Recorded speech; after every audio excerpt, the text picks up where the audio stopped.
Bonjour à tous. Alors moi je m'en frotte les sabots parce que j'aime Deauville, j'aime Clairefontaine. Alors j'aime aussi les courses d'obstacles mais à certaines conditions. C'est pour ça que ce lundi à Clairefontaine je vous remets ma pétition et que je m'impose à ne pas mettre les chevaux qui sont surchargés, le 3 71 kg, le 2 71 kg et demi et surtout le 1 Raffles Liaison qui est un bon cheval avec le meilleur jockey en pleine forme cette année de Gilles sur le dos, mais avec 72 kg sur les plus grosses difficultés de Clairefontaine. Je le répète, ce samedi c'était la journée de protection des chevaux. J'ai eu 2-3 signatures de plus sur ma pétition, ce n'est pas suffisant.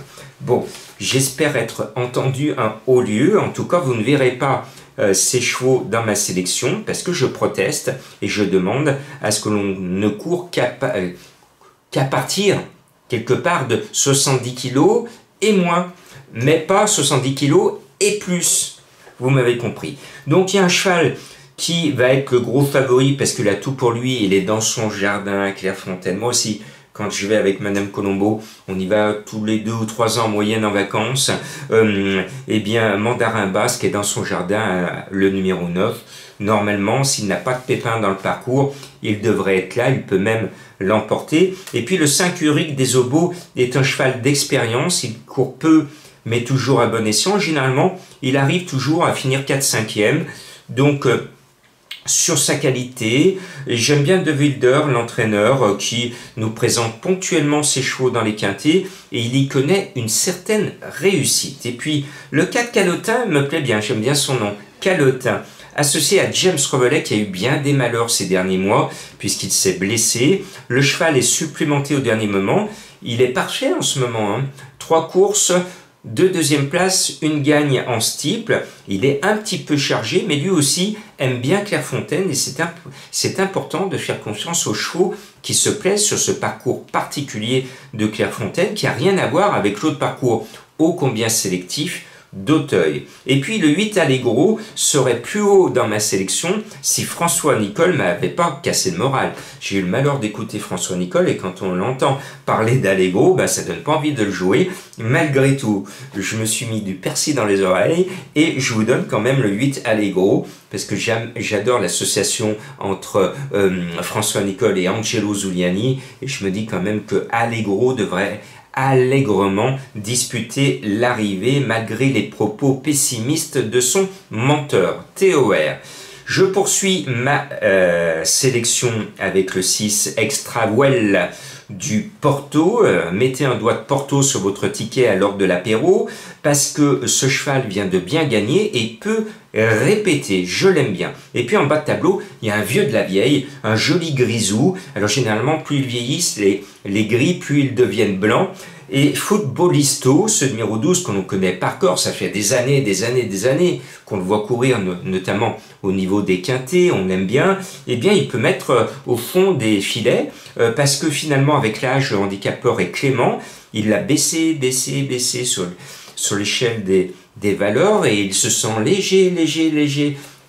Vous vous souvenez d'une pub pour une célèbre huile, quand on était beaucoup plus petit, Footballisto, à 10 ans, il mérite, sur son expérience, encore une fois, de compléter la bonne arrivée d'un quintet. Et puis, j'aime bien le nom vainqueur, le numéro 7 me plaît, il vient de finir 2e, son entraîneur affiche une certaine confiance, et puis finalement son jockey est le plus rusé des cavaliers en course aujourd'hui, puisqu'il s'appelle Renard.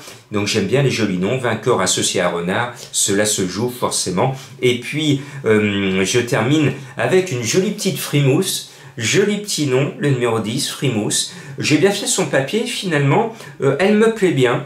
Et moi je suis toujours attendri par les jolis noms poétiques ou amusants des chevaux. Et bien voilà, je vous montre tous les jours ma petite frimousse en vidéo. Et bien là, je vous conseille de jouer le 10 frimousse, vous m'en direz des nouvelles. Et pour ceux qui veulent s'abonner au prono du cœur, il faut juger un pronostic non pas sur les courtes périodes, mais il faut toujours juger un pronostic, que ce soit celui de mes confrères ou le mien sur la longueur. Eh bien, je vous dresse le bilan pour ceux qui veulent s'abonner pour avoir des certitudes, des résultats constants de mon travail. Eh bien, à mes abonnés, tous les jours, sur tous les quintés, je leur donne ma base solide. Et imaginez que depuis le 1er septembre 2022 et jusqu'au 30 juin 2023, donc très récemment, je leur ai donné 189 bases solides qui ont figuré à l'arrivée de 297 quintés disputés, ce qui donne un pourcentage de réussite de 64%. Ma base solide, 64% sur 10 mois consécutifs. Donc c'est quand même pas mal. Cela donne une certitude à mes abonnés de pouvoir s'appuyer régulièrement sur ma base solide. Et ma base moins solide, ce qui permet souvent pour mes abonnés de faire des champs réduits au totaux, c'est 153 à l'arrivée sur 294 parce qu'il y a eu certaines bases qui ont été forfaites au dernier moment. Donc c'est pour ça que c'est pas tout à fait le nombre exact de quintés disputés depuis le 1er septembre. 153 sur 294, c'est du 52% de réussite. Ma base solide est une fois sur deux, elle aussi, en moyenne dans le quintet. Et par exemple, je vous donne un exemple, ce dimanche, à mes abonnés, je leur conseillais de prendre mes deux bases et de faire un champ total au tiercé. Eh bien, ils ont touché le tiercé parce que mes deux bases ont fini première et troisième, et ils touchent le tiercé avec cet encouragement que je leur ai donné de tenter d'aller chercher le tocard avec un champ total, et ils ont touché alors que je ne donnais pas. C'est ça la magie d'être abonné au Prono du Cœur. Et surtout, par exemple, ce lundi il y a des courses à Vichy, et bien j'ai fait une vidéo spéciale, ce soir je poste une vidéo spéciale où je commente mon pronostic sur toutes les courses de Vichy avec mes tocards que j'ai dénichés, parce que dans toutes les réunions, je déniche des tocards et je donne aussi dans toutes les courses les chevaux qui me paraissent de bonne base, et je repère, alors pas tout le temps, mais quand je repère bien un tocard, je leur indique, et puis quand je suis chaud sur un tocard, je leur dis à mes abonnés, c'est le tocard de la Réunion. Donc à vous de vous abonner à la chance si vous le voulez bien, si vous en avez les moyens. C'est 30 € par mois, soit 1 € par jour. Comme quoi, c'est possible. Et avec Julien, mon webmaster, on s'applique à ne pas augmenter nos prix. Là où tout augmente depuis plus de 2 ans, on a gelé nos prix pour justement ne pas suivre l'inflation. Tout augmente, et bien pas nous. On respecte ce côté modéré de l'abonnement, 1 € par jour. Je vous souhaite une bonne semaine.